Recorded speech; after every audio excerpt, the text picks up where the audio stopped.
యొక్క 4 దిక్కులలో నలుగురు దేవదూతలు నిలిచి ఉండి భూమి మీదనైనను సముద్రం మీదనైనను ఏ చెట్టు మీదనైనను గాలి వీచకుండినట్లు భూమి యొక్క 4 దిక్కుల వాయువులను పట్టుకొని ఉండగా చూచితిని. మరియు సజీవుడగు చాలు. ఇప్పుడు 6వ అధ్యాయములో 6వ ముద్ర ముగించబడింది. హల్లెలూయా. వింటున్నారా? 6వ ముద్ర అంటే ఏంటంటే తెగుళ్ళు. 6వ ముద్ర అంటే అర్థం ఏంటంటే విడవబడిన వాళ్ళకి దేవుని ఉగ్రత, హర్మెగెద్దోను యుద్ధము, దేవుడు తన సైన్యముతోటి, సాతాను తన సైన్యముతోటి యుద్ధానికి దిగే సందర్భాలు 6వ ముద్రలో మనకు కనపడుతున్నాయి. ఇంకొక విషయం ఏంటంటే 6వ ముద్రలో దేవుడు విడవబడిన సంఘాన్ని పరిశుద్ధపరుస్తున్నాడు. చదవండి 7వ అధ్యాయం ఆఖరి వచనం చదవండి. 7వ అధ్యాయం. సింహాసనం మధ్య నుండి గొర్రెపిల్ల వారికి కాపరి అయ్యింది. వీరు ఎక్కడి నుంచి వచ్చారు అన్నప్పుడు వీరు అయ్యా నీకే తెలియనగా అతను ఇలాగ నాతో చెప్పును. ఓకే, మీరు మహాశ్రమల నుండి వచ్చిన వారు గొర్రెపిల్ల రక్తములో తమ వస్త్రములను ఉదుపుకొని వాటిని తెలుపు చేసుకోండి. ఓకే, చాలు. అందరు నాతో ఉన్నారా? ఇంతకీ వీళ్ళు ఎవరు? కొంతమంది అంటారు వీళ్ళు యూదులు అంటారు. కాదండి, ప్రవక్త ఏం చెప్పాడంటే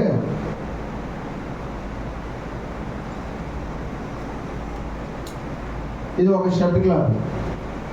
ఈ షర్ట్ క్లాత్లో అంటే చొక్కా కుట్టించుకోవడానికి ఇంత ముక్క తీసుకున్నాం. ఇంత ముక్క ఉంది. ఈ ముక్క ఎవరంటే విడవబడిన సంఘం. వద్దులండి అంటే ఈ ముక్క ఎవరంటే విడవబడిన సంఘం. ఆ 7వ అధ్యాయంలో ఆఖరిలో కనబడిన వాళ్ళు వాళ్ళే. అంటే ఎందుకు విడవబడ్డారంటే వీళ్ళకి తగినంత నూనె వాళ్ళ దగ్గర లేదు. నూనె కలిగిన బుద్ధి కలిగిన కణికలు లోపలికి వెళ్ళిపోయారు, బుద్ధి లేని కణికలు బయట ఉండిపోయారు.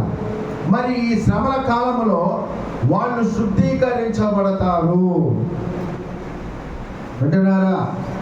ప్రియ దేవుని బిడ్డలారా, 7వ అధ్యాయము ఈ 6వ ముద్రకు 7వ ముద్రకు మధ్య ఒక లింక్ లాగా ఉందని ప్రవక్త 7వ ముద్రలో చెప్పాడు.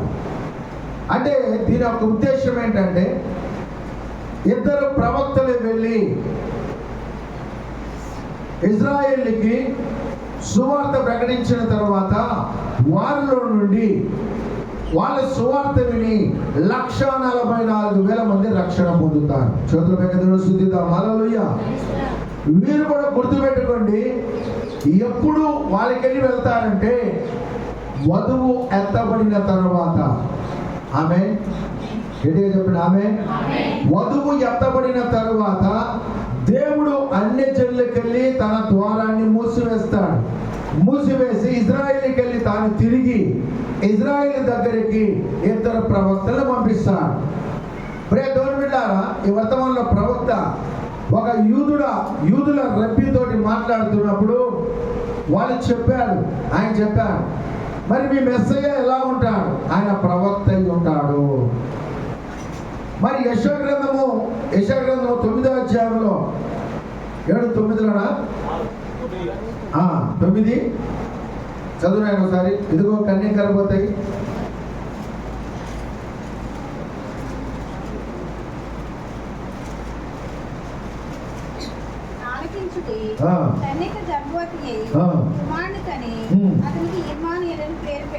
ఈ వాక్యాన్ని ప్రవక్త అడిగాడంట, రబ్బీ ఇది దేవుని గురించి, ఎవరైనా ఆయన మెస్సయ్య అని ఆయన అన్నాడంట. మీరు అన్యులైన వాళ్ళు దేవుణ్ణి 3 ముక్కలుగా చేశారు. మీరు 3 ముక్కలు చేసి యూదుడికి దేవుణ్ణి ఇవ్వలేరు అని చెప్పినప్పుడు ప్రవక్త అన్నాడంట, అయ్యా మరి మేము అలాగా 3 దేవుళ్ళని నమ్మట్లేదు, మేము ఒక్కడే దేవుడిని నమ్ముతున్నాము. అప్పుడు ఈయన ప్రవక్త యేసుక్రీస్తు గురించి, మెస్సయ్య సూచనల గురించి చెప్పినప్పుడు ఆయన ఆ రబ్బీ ఆయన నమ్మాడంట.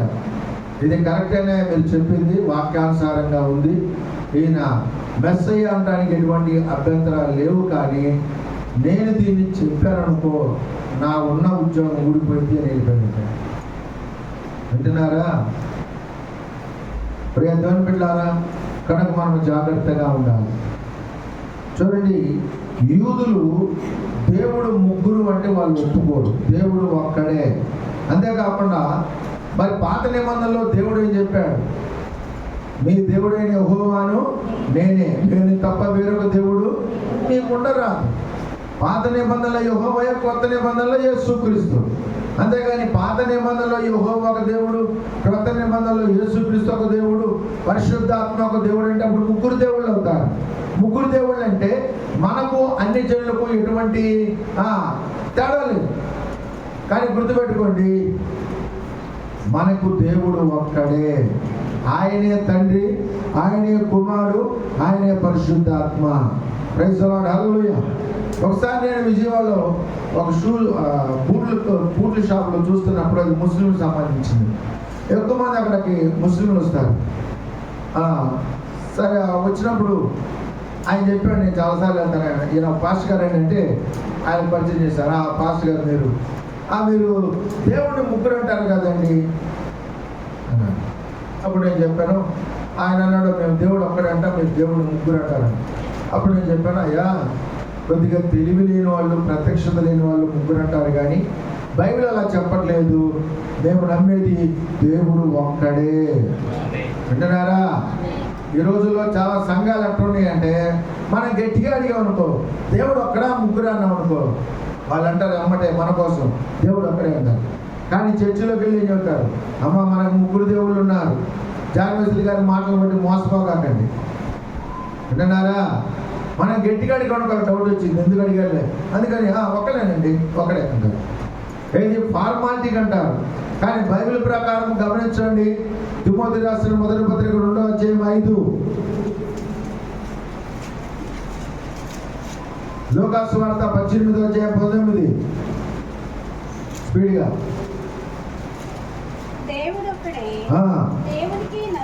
దేవుడు ఒక్కడే, దేవునికి నరులకు మధ్యవర్తియు ఒక్కడే, ఆయన క్రీస్తు యేసు అనే నరుడు. లూకాసు వార్త 18:19 వచనం. అందుకు యేసు నేను సత్పురుషుని ఎలా చెప్పుచున్నావు? ఏమన్నాడండి? స్వయంగా యేసు ప్రభు పెదవులతో చెబుతున్న మాట, దేవుడు ఒక్కడే తప్ప. మరి మనకు ముగ్గురు తయారు చేసి పెట్టింది దేవుడు. ఇది అన్యుల ఆచారం, అన్యుల రోము ద్వారా మనకు వచ్చింది. వాళ్ళు ఒక్క దేవుడిని ముగ్గురు దేవుళ్ళు చేశారు. అంటున్నారా? కనుక బైబిల్ చెప్పేది ఏంటి? చదవండి, మలాకి గ్రంథం 2:10లో కూడా ఒక మాట ఉంది, మనకందరికి తండ్రి ఒక్కడే కాదా? ఒక్క దేవుడే మనం సృష్టించలేదా? ఎంతమంది అంటే సృష్టించింది? ఒక్క దేవుడే మనం సృష్టించలేదా? ఏ దినమున మన క్రైస్తవులు పాడుతున్నారు తండ్రి కుమార పరిశుద్ధాత్ముడని, ఇంకొకళ్ళు పితా పుత్ర పవిత్రాత్మని పాడుతున్నారు. కానీ గుర్తుపెట్టుకోండి, దేవుడు ఒక్కడే, ముగ్గురు కాదు. ఆయనలో 3 గుణ లక్షణాలు ఉన్నాయి. ఒకప్పుడు పెళ్లి కాకముందు నేను నా తల్లిదండ్రులకు కుమారుని, పెళ్ళయి పిల్లలు పుట్టిన తర్వాత నేను తండ్రిని అయ్యాను. ఇప్పుడు నా పిల్లలకు పిల్లలు పుట్టారు, ఇప్పుడు నేనేమయ్యాను? తాతని. కుమారుణ్ణి, తండ్రిని, తాతని, కానీ ఒక్కడే. నా పిల్లలు నన్ను డాడీ అంటారు, ఏమో అంటారు. మా మనవాళ్ళు తాత అంటారు, ఏనాయన అంటారు. కానీ ముగ్గురు కాదు, ఒక్కడే దేవుడు. ప్రియ దేవుని బిడ్డలారా, ఎందుకు ఈ విషయాలు మీకు చెప్తున్నానంటే, ఈ 7వ అధ్యాయంలో దేవుడు మరలా యూదులను కూడా ఆ శ్రమల కాలంలో 1,44,000 మందిని ఆయన ఏర్పాటు చేసుకున్నారు. వాళ్ళు కూడా హతసాక్షులు అవుతారు, గుర్తుపెట్టుకోండి. వాళ్ళకు సువార్త చెప్పడానికి వెళ్ళిన ప్రవక్తలు కూడా చంపబడతారు, మోషే ఏలియాలు కూడా చంపబడతారు. అందుకని 5వ మొత్తంలో ఆ బలిపీఠం కిందన ఆత్మలు వాళ్ళు అడుగుతున్నారు, అయ్యా మమ్మల్ని ఎందాకేళ్ళు ఎక్కడ ఉంచుతాం? మమ్మల్ని చంపిన వాళ్ళకి ప్రతీకారం తీర్చవా, న్యాయం తీర్చవా అంటే అక్కడ ఒక స్వరం ఒక ఆయన చెబుతున్నాడు, మీరు కొంతకాలం విశ్రమించాలి, మీ వలె వధించబడవలసిన వాళ్ళు ఉన్నారు, వాళ్ళు వచ్చేంత వరకు మీరు ఉండాలి. ప్రైజ్ ది లార్డ్, హల్లెలూయా. ప్రియ దేవుని బిడ్డలారా, గుర్తుపెట్టుకోండి, ఏలియా కాలములో ఏలియా ఇశ్రాయేలుకు విరోధంగా దేవుని ఎదుట మాట్లాడుతున్నాడు. అయ్యా, ఇశ్రాయేలు నీ బలిపీఠాలు పడగొట్టారు, నేను ఒక్కనే రోషము కలిగిన వాడిగా ఉన్నానంటే దేవుడు ఏమన్నాడు తెలుసా? బయలునకు మోకాళ్ళునక వారిని నోటితో ముద్దు పెట్టుకొని 7,000 మంది నాకు శేషంగా ఉన్నారు. చదవండి రాజుల మొదటి గ్రంథము 19:18.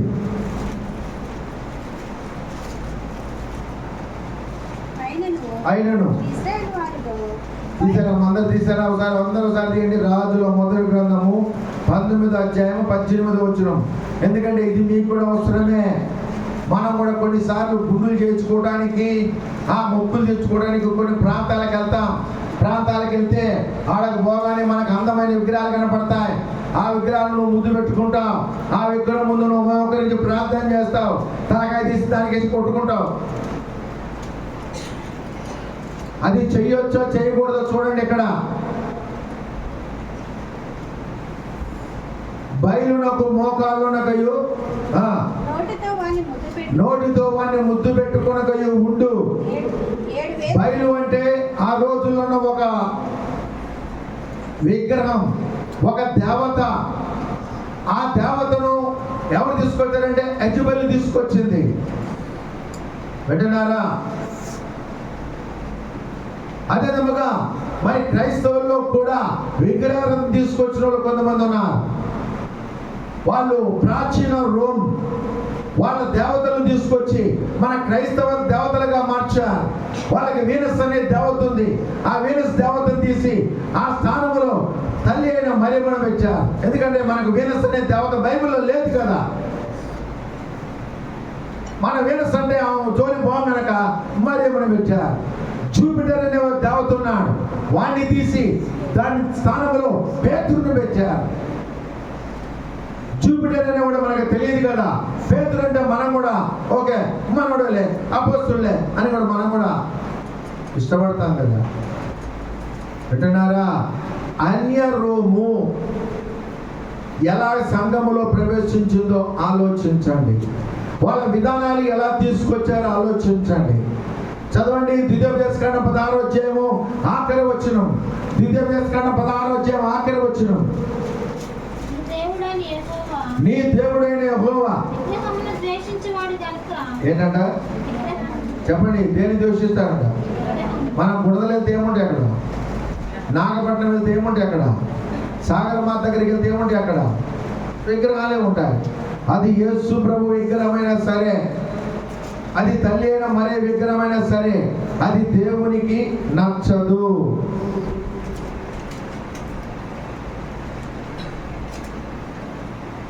మనము దేవుని ఎలా ఆరాధించాలి? యోహాను సువార్త 4:24.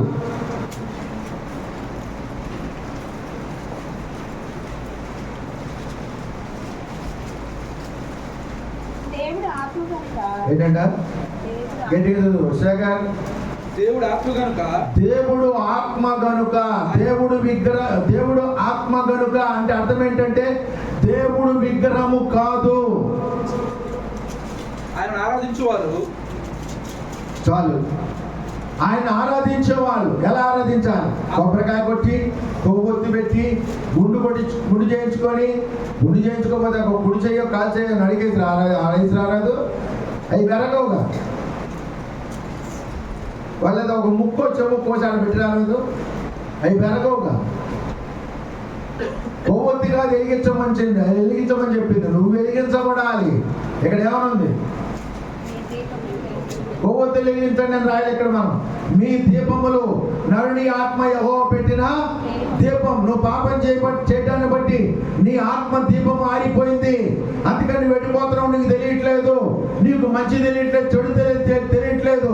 ఎందుకంటే నువ్వు ఆత్మ సంబంధంగా గుడ్డివాడి అయిపోయావు. కనుక నువ్వు వెలిగించబడాలి.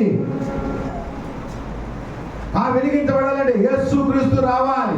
కనుక దేవుడు ఆత్మ కనుక ఆయన ఆరాధించే వాళ్ళు కొవ్వొత్తులతోటి లేదా కొబ్బరికాయలతో కాదు ఆరాధించాల్సింది. ఎలా ఆరాధించాలి? ఆత్మతోను సత్యముతోను ఆరాధించాలి. ప్రైజ్ ది లార్డ్, హల్లెలూయా. ఎలా ఆరాధించాలి? మరి మీరు పునదకి వెళ్ళినప్పుడు ఎలా ఆరాధిస్తున్నారు? లేకపోతే వేరే ప్రాంతాలకు వెళ్ళినప్పుడు ఎలా ఆరాధిస్తున్నారు? అంటే వాళ్ళకి బైబిల్ అవసరం లేదులేండి, డబ్బులు ఉంటే చాలు వాళ్ళకి, బైబిల్ అవసరం వాళ్ళకి. బైబిల్ ఊరగా చేతిలో పట్టుకుంటారు అంతే, బైబిల్ అవసరం లేదు. అంటే బైబిల్ పునాది మీద వాళ్ళు లేరు. గుర్తుపెట్టుకోండి, ఆత్మతో సత్యముతో ఆరాధించడం అంటే, సత్యం అంటే ఏంటి అనుకున్నా చెప్పండి. సత్యం అంటే ఏంటి? గట్టిగా ఓకే, ఒకటి వచ్చింది. ఇప్పుడు ఎలా ఆరాధించాలి మన దేవుణ్ణి? ఆత్మతో సత్యంతో ఆరాధించాలి. సత్యం అంటే ఏంటి?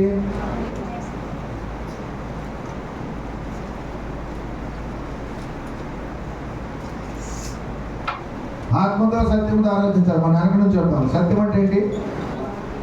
సత్యం అనగా వాక్యము. Very good. ఇప్పుడు ఆత్మ అంటే ఏంటి?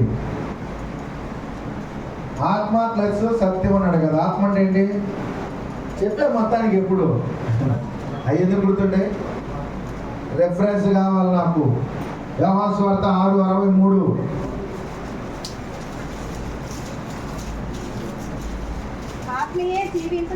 ఆత్మయే జీవింపచేయునది, శరీరము కేవలము వ్యర్థము.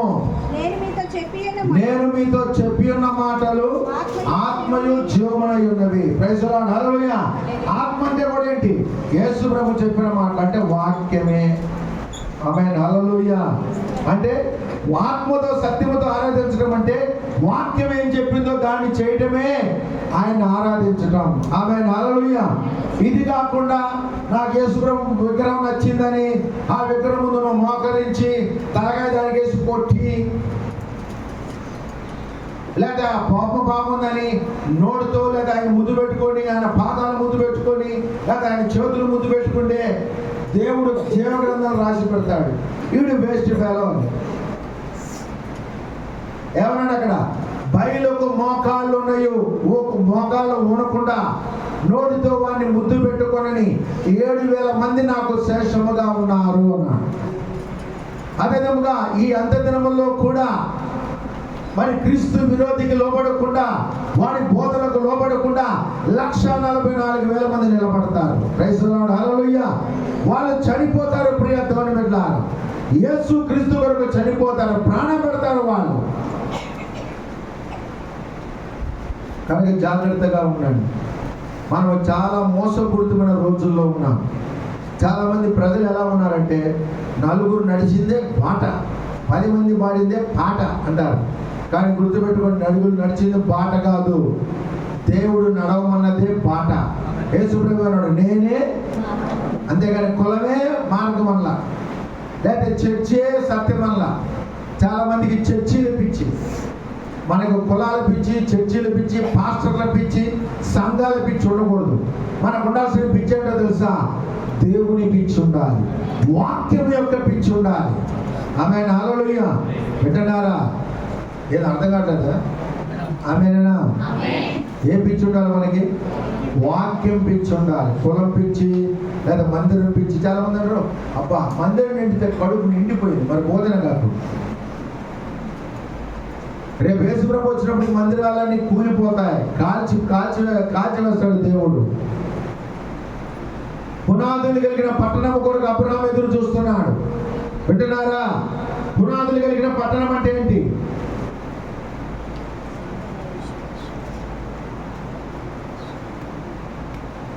పునాదులు కలిగిన పట్టణం. సరే, వాళ్ళ గురించి మనకొద్దు, మనం చెప్తా. మన పునాది ఏంటంటే ఆది అపోస్తలుల బోధ. ఆమేన్, హల్లెలూయా. ఇది పునాదేనా? గట్టిగా 3 రోజుల నుంచి ఉపవాసం ఉన్న వాళ్ళు వర్షినట్టు వెళ్తారు. గట్టిగా ఇది పునాది, ఇది ఆది అపోస్తలుల బోధ. గుర్తుపెట్టుకోండి, బైబిల్లో దేవుడిచ్చింది ఒకే ఒక బోధ, అది ఆది అపోస్తలుల బోధ. మొదటి బోధ అదే తల్లి సంఘము. చాలా మంది తిక్కలు అంటారు తల్లి సంఘం మా తల్లి సంఘం అండి, మాది నాన్నమ్మ సంఘం, మాది జేజయ్య సంఘం. ఒక ఆమె చేతి అని చెప్పాను, పూలు తీరాదు, ఎందుకంటే షోలు పెడుతుంది. నీ తల్లి సంఘమా? బైబిల్లోది అపోస్తుల కార్యం 2:42 చదువు. అపోస్తుల కార్యం 2:41 చదవండి.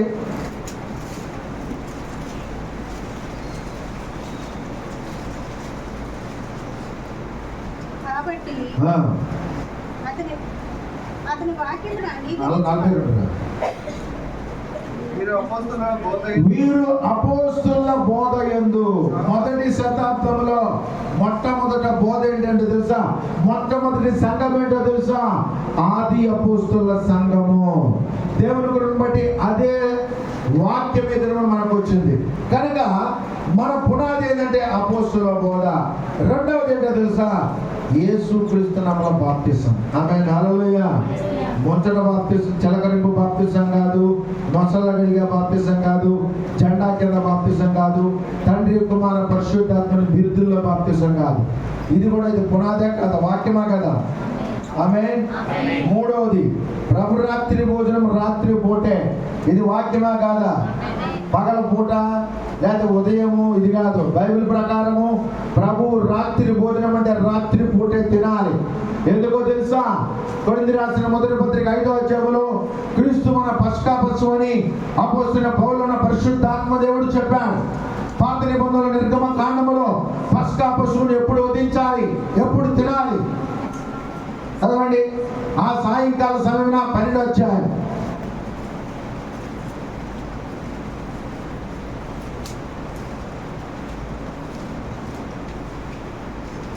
నిర్గమకాండం. ఆ రాత్రి వారు అగ్ని చేత కాల్చబడిన దాన్ని ఎప్పుడు వదిలించాలో చూడండి ఒకసారి. ఆ సాయంకాలం మందు 7 ఈ నెల 14వ దినం వరకు, ఈ నెల 14వ దినం వరకు మీరు దాన్ని ఉంచుకొనవలెను. తరువాత ఇశ్రాయేలు సమాజపు వారందరూ తమ తమ కూటములలో సాయంకాలం ముందు దాన్ని చంపి. పస్కా గొర్రె పిల్లని ఎప్పుడు చంపాలి? సాయంకాలం చంపాలి. ప్రైజ్ ది లార్డ్, హల్లెలూయా. అందుకని యేసు ప్రభు చనిపోయినప్పుడు ఆ ప్రాంతం అంతా కూడా చీకటైంది. సాయంకాలం దాన్ని చంపి దాని రక్తం కొద్దిగా తీసి తాము దాన్ని తిను ఇండ్ల ద్వారపు కలిపి చదవరాదు శేఖరు. తాము దాన్ని తిని దేని తిని మిమ్మల్ని తీసుకెళ్ళాలి సాక్ష్యానికి. నా 2 కాళ్ళు 2 చేతులు కట్టి అలాగ చెప్తాడు. దాన్ని తినంటే దేన్ని? రక్తాన్ని. అయితే పాత నిబంధన ప్రకారము ఏ జంతువు రక్తం తినకూడదు. ఏం చేయాలి? జంతువు చంపినప్పుడు రక్తం నేల మీద పోసి మాంసాన్ని తినమన్నాడు. కానీ ఒక్క పస్కా పశువు విషయం ఏమన్నాడు తెలుసా? ఆ రక్తం తీసి దాన్ని తిను అన్నాడు. అందుకని యేసు ఏమన్నాడు? నా శరీరము తిని నా రక్తం త్రాగాలి అన్నాడు. అర్థమైందా? చదువు నాయన. ఇండ్ల ద్వార బంధపు 2 నిలువు కమ్ముల మీదను. నిలువు కమ్ముల మీద అంటే దీని మీదను రక్తం రాసి మీదను చల్లి ఆ రాత్రియే వారు అగ్ని చేత కాల్చబడిన ఆ మాంసమును. ఏంటంటే ఇప్పుడు తినాలి? రాత్రి పగల? ఆ రాత్రియే అగ్ని చేత కాల్చబడిన మాంసమును పొంగని రొట్టెలను తినవలను. చేదు కూరలతో దాన్ని తినవలను. ఓకే. దాని తలను, దాని కాళ్ళను, దాని ఆంత్రములను అగ్నితో కాల్చి దాన్ని తినవలను. అంటే ఏం మిగలకూడదు దాంట్లో. ఇప్పుడు ఈ గొర్రె పిల్ల ఉందనుకో, గొర్రె పిల్లలో అన్ని తినేయాలి. కాళ్ళు తినాలంట. ఆంధ్రాలు అంటే ఏంటి? పొట్ట, పేగులు, లివర్లు తింటాం మన బ్రహ్మాండంగా. దాన్ని తలను కూడా వేయాలంట. చదువునా ఎట్ట తినాలి దాన్ని? దాని తలను కూడా, దాని కాళ్ళను కూడా, దాని ఆంత్రములను, దాని కడుపులో ఉన్నదాన్ని అగ్నితో కాల్చి. అంటే దీని గొర్రె పిల్లని మొత్తాన్ని, అంటే దీని అర్థం ఏంటో తెలుసా? వాక్యం మొత్తాన్ని నువ్వు తినాలి. ఆమేన్, హల్లెలూయా. ఇంతవరకు నేను తింటానండి, మిగతాది నా వద్దు. ఏదైనా చాలా సంఘాలు ఉంటాయి, పరిశుద్ధాత్మ మంద కాదండి, ఎందుకోసమది. కానీ ఇక్కడ ఏమన్నాడు? దాన్ని తల తినాలంట, కాళ్ళని తినాలంట, ఆంతాలంటే దాంట్లో ఉన్న లోపల ఉన్న పదార్థాలు, పేగులు, లివర్లు, మాంసం, ఎముకలు మొత్తం కాల్చుకొని తినాలి. అంటే వాక్యం మొత్తం కూడా నువ్వు తినాలి. ఆమె హల్లెలూయా. ఇది నాది కాదు, అది నాది కాదు అంటే ఇంకా చదువుతున్నాయి. దానిలో ఉడికి ఉడకనదైనను నీళ్లతో వండబడినదైనను తిననే తినకూడదు. ఓకే. ఉదయకాలం వరకు దానిలో దేదియు మిగిలింపకూడదు. ఉదయకాలం వరకు దానిలో మిగిలినది, ఉదయకాలం వరకు దానిలో మిగిలినది అగ్నితో కాల్చివేయవలెను. ఇప్పుడు మాంసాన్ని అగ్నితో కాలిస్తే ఏమైంది? గట్టిగా బ్రదర్స్కి అలా అర్థం కావట్లేదు. మాంసాన్ని నిప్పులతో అగ్నితో కాలిస్తే ఏమైంది? బూడిదైంది. అంటే తెల్లారున్న దాన్ని ఏం చేయాలన్నాడు? అగ్నితో కాల్చమన్నాడు. అంటే మాంసం బూడిదైపోయింది. ఇప్పుడు పగలు తినే వాళ్ళందరూ ఏం తింటున్నట్టు లెక్క? దీన్ని బట్టి చెప్పండి, బూడి తింటున్నారు. సరే, వాళ్ళ ఇష్టం, బూడి తింటారు, గాడి తింటారు, మన బొద్దులే. అంటే పునాది అంటే ఎలా ఉండదో మీకు చూపిస్తున్నాను. అపోస్తుల బోధ, దేవుడు ఒక్కడే. వింటున్నారా? యేసుక్రీస్తుల బాప్తిసం, ప్రభు రాత్రి భోజనం రాత్రి పూట, తర్వాత పరిశుద్ధాత్మ బాప్తిసం, స్త్రీలు సేవ చేయకూడదు. ఇదన్నీ కూడా వాక్యములో ఉన్నవే. పునాది అంటే ఇలా ఉండాలి. అంటే నువ్వు ఏదైనా చేసినప్పుడు వాక్యములో చూపించాలి. ఈ మధ్య కొంతమంది కొత్త సిద్ధాంతాన్ని స్టార్ట్ చేశారంట. తల్లి అయిన మరియా యేసు ప్రభు చనిపోయిన కొన్ని సంవత్సరాలకి ఆమె కూడా ఆరోహణమై పైకి వెళ్ళిపోయిందంట. బైబిల్లో ఉందా? బైబిల్లో ఉంటే నేను నమ్ముతాను. బైబిల్లో ఉందా? తల్లి అయిన మరియా ఆరోహణమైపోయినట్లు బైబిల్లో ఉందా? వారు మన బైబిల్లో లేదు. ఎవరికి బైబిల్లో ఉంటే చూపిమను. నీకు సంగతి తెలుసా? మేడగదిలో 120 మందితో పాటు పరిశుద్ధాత్మను పొందేవారిలో తల్లి అయిన మరియమ్మ గారు కూడా ఉన్నారు.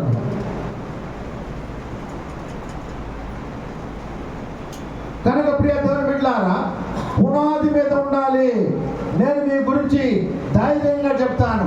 నేను మిమ్మల్ని అందరినీ పునాది మీద కడుతున్నాను.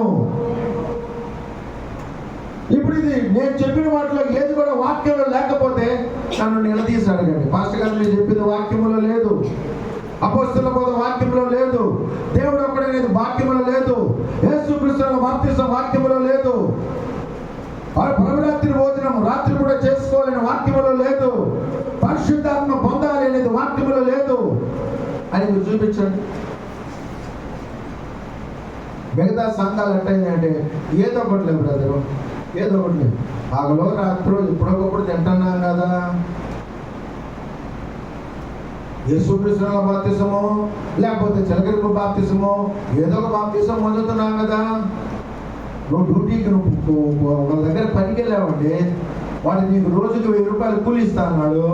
ఎంతో కొంత సాయంత్రం పని దిగిన తర్వాత 100 రూపాయలు చేతిలో పెట్టి ఎంతో కొంతలే ఇప్పుడు అని అంటే సరిపెట్టుకుంటావా? చెప్పండి, సరిపెట్టుకుంటావా? మరి దేవుడు అంటే సరిపెట్టుకుంటాడు. పైగా వాక్యం అంటే ఏంటి? దేవుడు. ప్రైజ్ ది లార్డ్, హల్లెలూయా. నువ్వు వాక్యాన్ని తోసివేసి నిత్య జీవానికి వెళ్తావా? ఈ వర్తమానంలో ప్రవక్త ఏం చెప్పాడో తెలుసా? సాతానుకు దేవునికి లేకపోతే సాతానుకు దేవదూతలకు యుద్ధం పరలోకంలో జరిగిందంట. పరలోకంలోని దేవుడు వాడి దూతలను భూమి మీద నెట్టినప్పుడు వాడు ఇక్కడికి వచ్చి యుద్ధాన్ని స్టార్ట్ చేశాడు. ఎవరి ద్వారా స్టార్ట్ చేశాడో తెలుసా? ఒక బలహీనమైన స్త్రీ ద్వారా యుద్ధం స్టార్ట్ చేసి వాడు జయాన్ని పొందాడు. ఆ బలహీనమైన స్త్రీ ఎవరో తెలుసా? అవ్వ. కనుక గుర్తుపెట్టుకోండి, సంఘంలో కూడా సాతాను ఎప్పుడు ఎవరు ఎదుగుతున్నాడు తెలుసా? బలహీనులు. ఎవరైతే బలహీనంగా ఉంటారో, ఎవరైతే బలహీనంగా ఉంటారో, ఎవరైతే వెనకబడతా ఉంటారో, ఎవరైతే ప్రభురాత్రి భోజనం తీసుకోకుండా దూరంగా ఉంటారో వాళ్ళని టార్గెట్ చేస్తాడు. ఈ బ్యాచ్ మనకు కావాలి, వీళ్ళు మనకు కావాలి. చూడండి, మీరు గమనించండి, ఇజ్రాయేల్ కూడా ఐగుప్తు దేశం నుండి వచ్చేటప్పుడు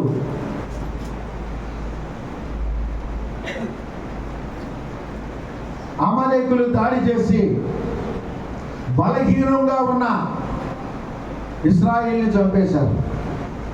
ఇక్కడ మీకు సత్యం చెప్తే జాగ్రత్తగా, దేవుడు ఆ దినమున మోషేతో ఏం చెప్పాడు తెలుసా?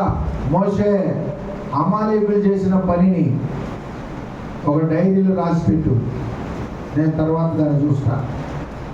గుర్తుపెట్టుకోండి, అందరు నాతో ఉన్నారా? దేవుడి దగ్గర డైరీ ఉంది. ఆ డైరీలో నువ్వు మంచి చేసినా రాసి పెడతాడు, చెడ్డ చేసినా రాసి పెడతాడు. రాసి పెట్టండి అర్థమేంటి? మళ్ళీ ఒకసారి దాన్ని చదువుతాడు. మీకు సంగతి తెలుసా? ఇజ్రాయేలు రాజ్యంగా స్థిరపడిన తర్వాత, సౌలు రాజుగా స్థిరపడిన తర్వాత సమూయేలుతో దేవుడు మాట్లాడుతున్నాడు. సమూయేలు, ఇశ్రాయేలు వచ్చేటప్పుడు అమాలేకులు మార్గ మధ్యలో చేసింది నాకు గుర్తుంది. బలహీన వాళ్ళని చంపేశారు.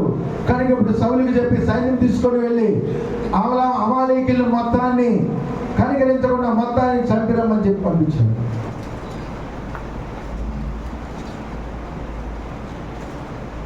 కనుక ప్రియ దేవుని బిడ్డలారా, మనం జాగ్రత్తగా ఉండాలి. దేవుడు మంచిదాన్ని కూడా గుర్తుపెట్టుకుంటాడు, మంచిదాన్ని కూడా రాసి పెడతాడు, చెడ్డదాన్ని కూడా రాసి పెడతాడు. మంచిదాన్ని అంటే ఇందాక చెప్పాను కదా, బయలునకు మోకాల్లోనకయు నోటితో వాడిని ముద్దు పెట్టుకొని 7,000 మందిని దేవుడు రాసి పెట్టాడు. ఏలియా కాలంలో వాళ్ళు నా శేషం అంటే ఆ రోజుల్లో కొన్ని వేల మంది ఉన్నారు ఇజ్రాయిల్, కానీ వాళ్ళలో ఆ కాలంలో దేవుడు ఎన్నుకున్నది 7,000 మందిని మాత్రమే. కనుక రేపు లాస్ట్ డేస్ లో కూడా కొన్ని లక్షల మంది ఇజ్రాయిల్ ఉండొచ్చు, కానీ దేవుడు వాళ్ళని చెప్పుకునేది మాత్రం 144,000 మందిని. ఎందుకంటే ఈ 144,000 మంది మాత్రమే సత్యాన్ని నమ్ముతారు. ఆమేన్, హల్లెలూయా. సత్యాన్ని అంగీకరిస్తారు, సత్యం కొరకు నిలబడతారు.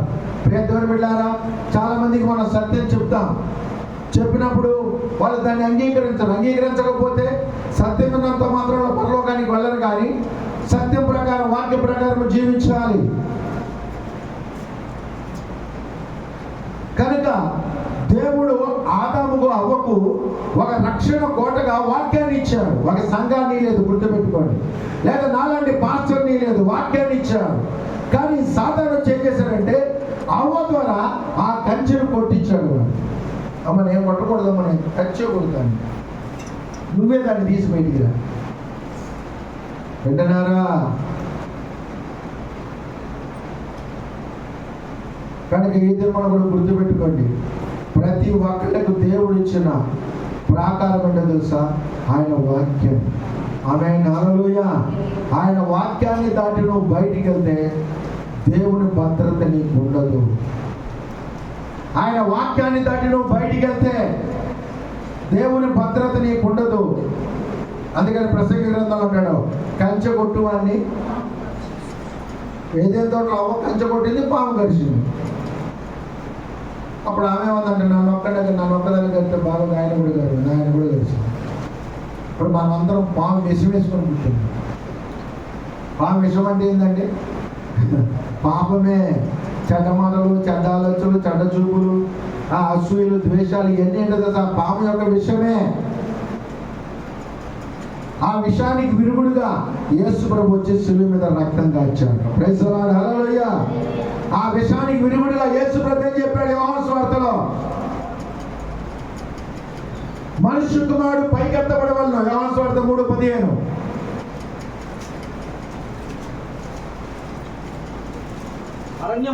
అరణ్యములో మోషే సర్పమును ఎలాగెత్తెనో అలాగే విశ్వసించు ప్రతివాడును నశింపక ఆయన ద్వారా నిత్య జీవం పొందినట్లు మనుష్య కుమారుడు ఎత్తబడవలెను. 2000 సంవత్సరాల క్రితం యేసు ప్రభు శిలువ మాని మీద ఎందుకు ప్రాణం పెట్టాడో తెలుసా? ఈ పాపం అనే విషయం విరగాలంటే ఆయనకి వెళ్ళి చూడాలి. ఆమేన్, హల్లెలూయా. అందుకని యెషయా గ్రంథంలో అంటాడు, భూదిగంత నివాసులారా. బైబిల్ చదివితేగా భూదిగంత నివాసులారా నా వైపు చూసి రక్షణ పొందండి. పాత నిబంధనలు తాపకరమైన సర్పాలు వచ్చి ఇజ్రాయెల్ని కడుస్తున్నప్పుడు మళ్ళా ఇజ్రాయేలీలు మోషే కాలం మీద పడ్డారు, అయ్యా మేము తప్పు చేశాం. మోషే వెళ్ళి దేవుడిని అడిగాడు. అప్పుడు దేవుడు ఏం చెప్పాడంటే, ఒక ఇతర సర్పాన్ని చేసి ఒక ఇతర స్తంభం మీద పెట్టు, ఆ పాము కాడు తిన్న వాళ్ళందరూ దానికి వెళ్ళి చూస్తే బతుకుతారు. మోషే గబగబా వెళ్ళి ఇతరుతో ఒక సర్పాన్ని చేసి, చూడండి ఇప్పుడు డాక్టర్ల సింబల్ అండి, చెప్పండి డాక్టర్లకి మెడికల్ వాళ్ళకి సింబల్ డానీ వినాని చెప్పాలి అమ్మా. సర్పం ఉండదు చూసారు వాళ్ళ సింబల్ మీద, మెడికల్ డిపార్ట్మెంట్ మీద సర్పం ఉండదు. ఆ సర్పం ఏంటి? మోషే నిలబెట్టిన సర్పం. ప్రైజ్ ది లార్డ్, హల్లెలూయా. వింటున్నారా? కనుక ఆ పాము కాటు తిన్న వాళ్ళందరూ ఆ ఇతర సర్పంకి వెళ్ళి చూసినప్పుడు వాళ్ళలో విషం పోయి, వాళ్ళలో మరణం పోయి, వాళ్ళు అమ్మయ్యా అమ్మ బతికే ఉన్నావు నాయన, ఊపిరి ఆడుతుంది, అమ్మా నేను బతికే ఉన్నానమ్మా అనేసింది. వింటున్నారా?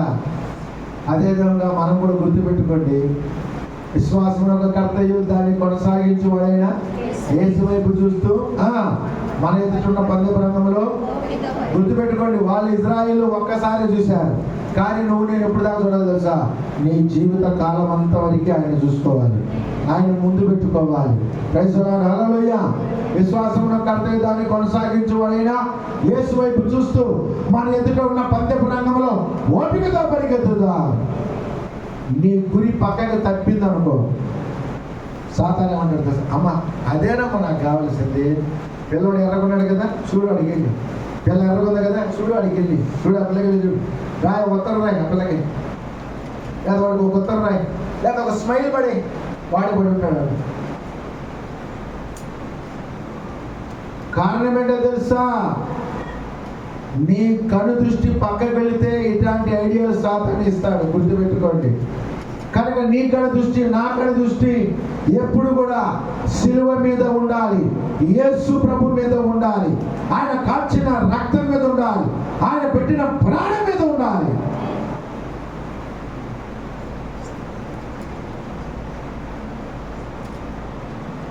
కనుక నువ్వు బలహీనంగా ఉంటే సాతానుని టార్గెట్ చేస్తాడు.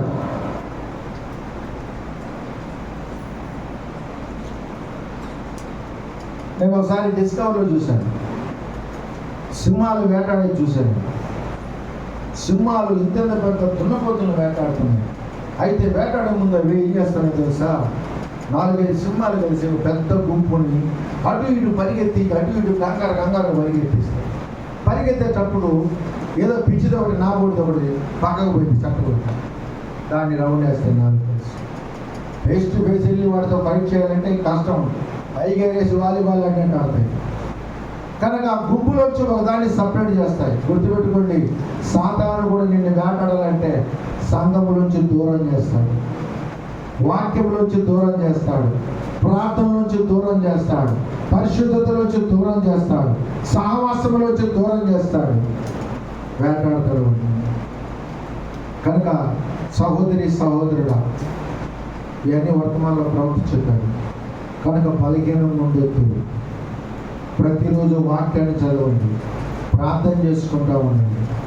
మనం నిత్య జీవానికి సంబంధించిన ఆమేన్, హల్లెలూయా. పెళ్లి చేసుకోండి, పెళ్లి చేసుకోవద్దు అట్లే, నేను పెళ్లి చేసుకోండి, కానీ తప్పుడు పనులు చేసి కాదు.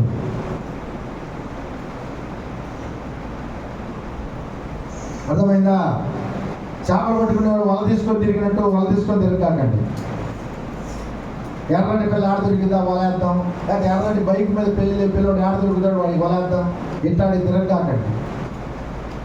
దేవుణ్ణి అడగండి, ప్రభు నీ చిత్రంలో నా కొరకు ఇప్పుడు నన్ను తయారు చేసామంటే నా కొరకు ఒక భర్తను తయారు చేసి ఉండవు కదా, ఆయన తీసుకురాని అడగండి.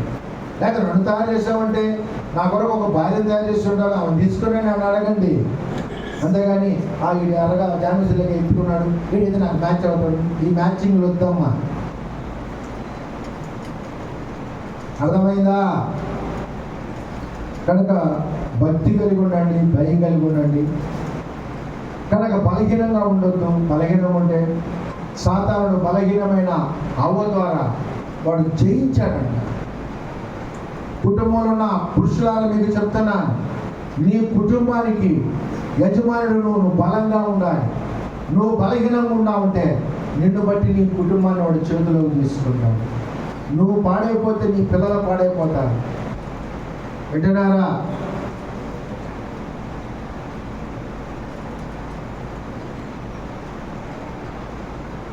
కనుక జాగ్రత్తగా ఉండండి, బలవంతులుగా ఉండండి, రోషము కలిగి భక్తి చేయండి.